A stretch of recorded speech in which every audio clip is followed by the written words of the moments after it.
Hey everyone, Coach Patrick here back with another weekly video recap and looking ahead to Memorial Day weekend coming up. First of all, I want to give a shout out to everyone who's getting the work done out there. I saw Linda Marie got a little third place at our half marathon.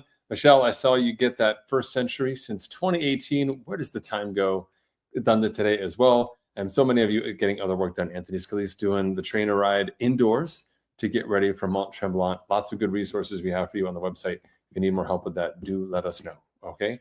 Speaking of help, don't forget every Monday, office hours, 8 p.m. That time may change depending on my carpool situation tomorrow, but we'll post it inside the community. Same link as always. And then also on Wednesdays at noon, do coach drop-in hours as well if you need additional help. So I want to talk a little bit about two specific things. One is planning ahead for this weekend. The second is planning ahead for all of your weekends. All right. So first of all, planning ahead for this weekend, Memorial Day weekend. It's the first nice long weekend of the year when you actually get to do a bunch of extra stuff outside, should your schedule allow you to do it. If you haven't already been agitating to carve out some time for yourself on this long weekend, my friend, you're doing it wrong. It may be too late, but if you need help, ask the team. We're full of excuse ideas for you, things you can do to make sure that you get some quality time to yourself while the weather is nice to get outside. Hopefully even maybe get outside twice because you got the 3 days to play with. That said, the rest of America will also be getting outside.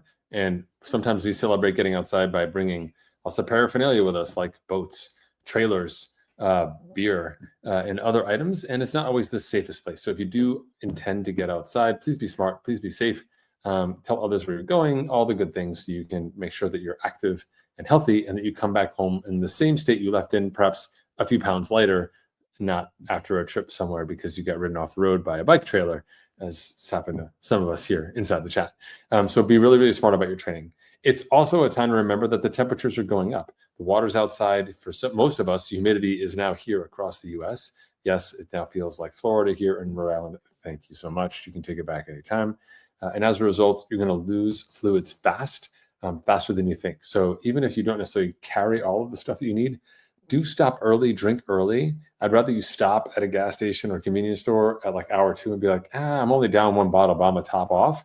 Then be like, I think I'll be fine. I'll make it to hour 4. And hour 4, you're in a totally different state of mind, as in out of your mind, and you made a poor decision. Remember, it's easy to recover from a well-fueled hard workout. It's very hard to recover from a poorly fueled easy workout. The consequences are dramatically different, and not fueling your workout and feeling tired afterwards isn't a thing. Right? It's not about performance. If it was, all the pro cyclists, all the pro runners would be like, yeah, I don't eat when I train. I don't eat when I ride. They're eating, my friends. They're eating and riding, and they're taking caffeine, and they're doing all sorts of crazy stuff. They eat more than you probably think is even possible during their training, and you also need to emulate that. I'm totally fine with you eating and training.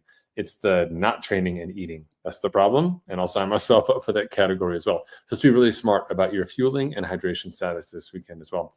If you do it right, actually next week, as you close out May, have an opportunity to kind of rest a little bit and recover and make some smart choices, whether it's around your bike fit, your equipment choices, places to go, simply because you'll have some good miles under your belt here for the first time, right? You may learn something about your equipment, want to make a change.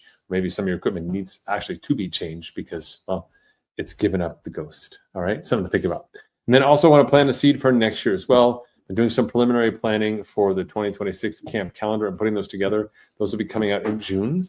But I do want you to know that we do have some full adventures coming up in ways that I hope you'll plan on joining us. Not only some of our traditional camps, we're definitely going to be bringing some Mallorca back, but also doing a new unique storyteller idea. You'll see that. I'm really excited about that one. That's an all ability levels welcome.